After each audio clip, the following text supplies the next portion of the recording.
Dayaw, pagbangon, pagpapatuloy.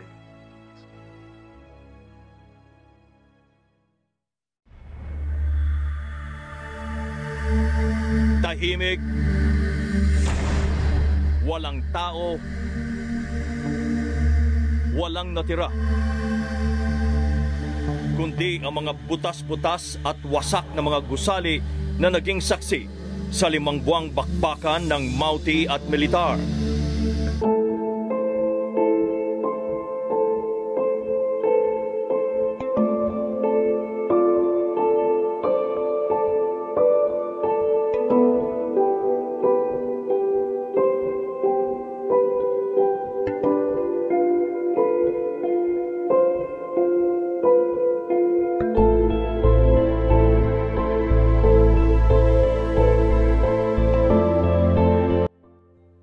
Marawi, situated on the southern island of Mindanao in the Philippines, was the site of a bloody urban battle between ISIL fighters and the government forces.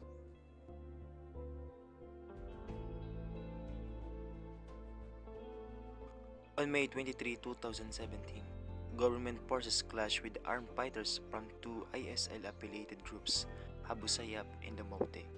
The siege was triggered when the military tried to arrest top ISIL leader Isnilon Hapilon.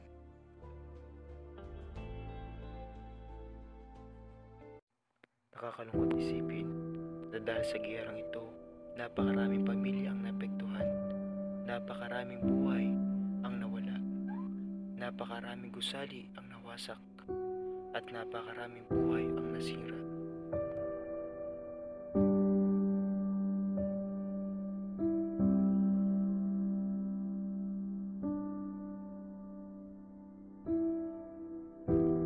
Kabilang din sa naapektuhan ang isang napakagandang istruktura, ang moske ng Marawi City. Ang moske na pinagdarasalan ng mga Muslim.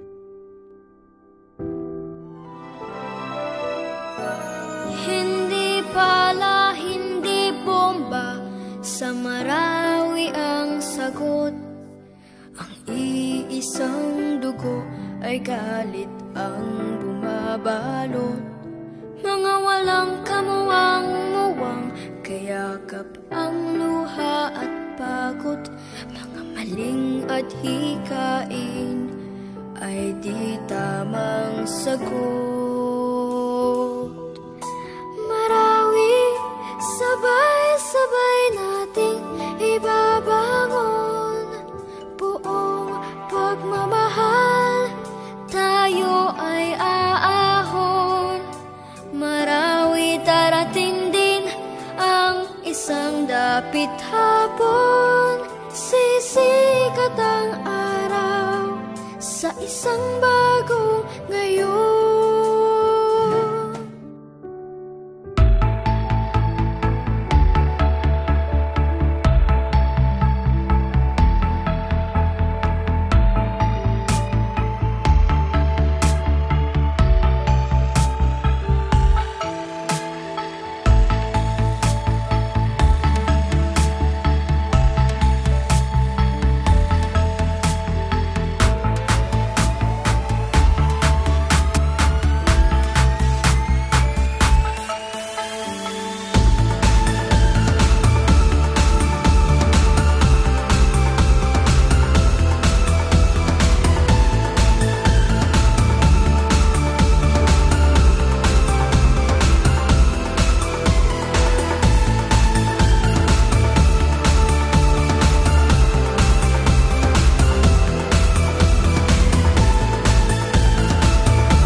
عليم حليم حكيم متين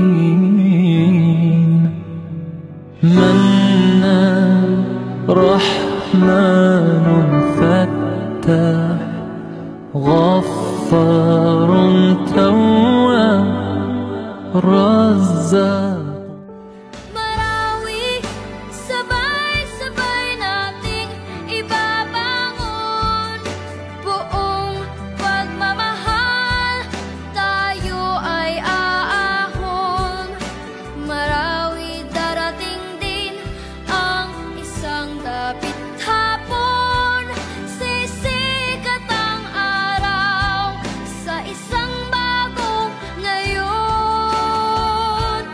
Hindi kulay ang kailangan upang magkaisa. Pula, puti, asul, dilaw, tayo ay iisa. Ang pag-ibig, isa puso, yan ang mahalaga. Ako, ikaw, sila, tayo'y magsama-sama. Marawi, sabay-sabay nating ibabangon.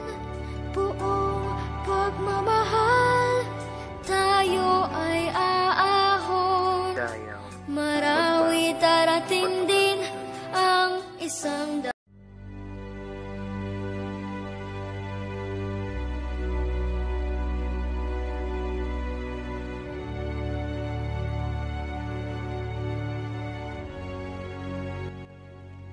Dayaw, parangal sa mga ninuno.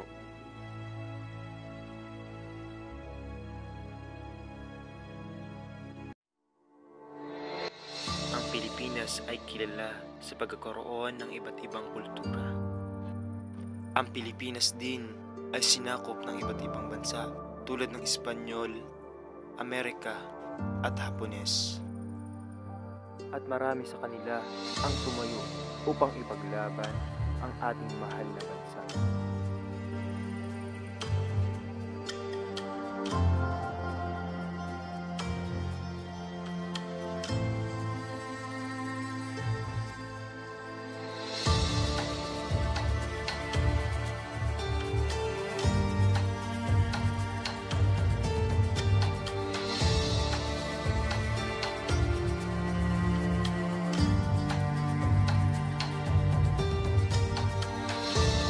Bayani ng Pilipinas.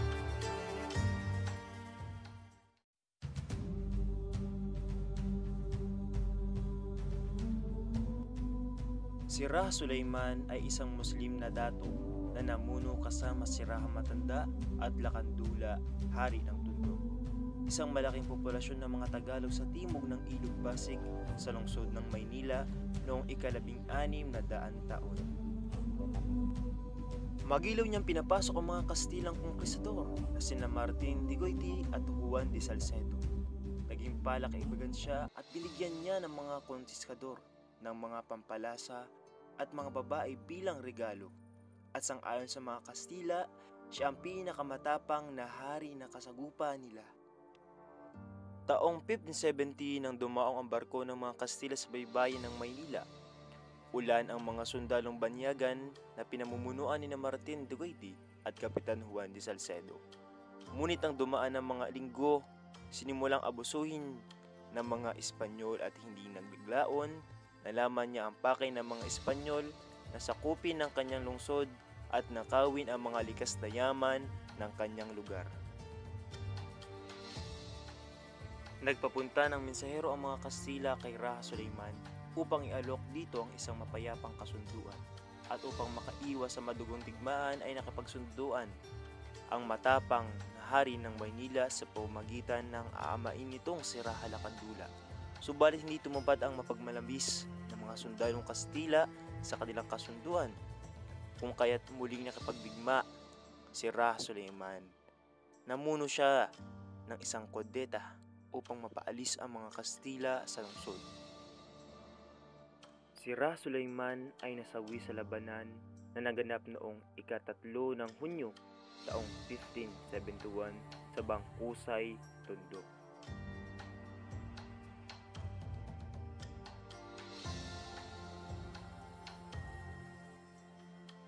Plaza Raha Sulaiman, also known as Raha Sulaiman Park, is a public square in Malate, Manila.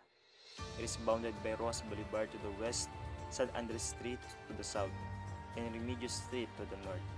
The plaza is considered the center of Malate as it fronts the Malate Church, the main church of the district. Raha Sulaiman's sculpture is sculpted by Eduardo Castrillo in 1976. Sulaiman's Park and Raha Sulaiman's statue is dedicated to Raha Sulaiman. Si Raha Sulaiman ay isa lamang sa mga bayaning Pilipino na nagtanggol sa bansang Pilipinas. Kaya naman siya ay nararapat na parangalan bilang isang bayani ng nakaraan hanggang sa kasalukuyan.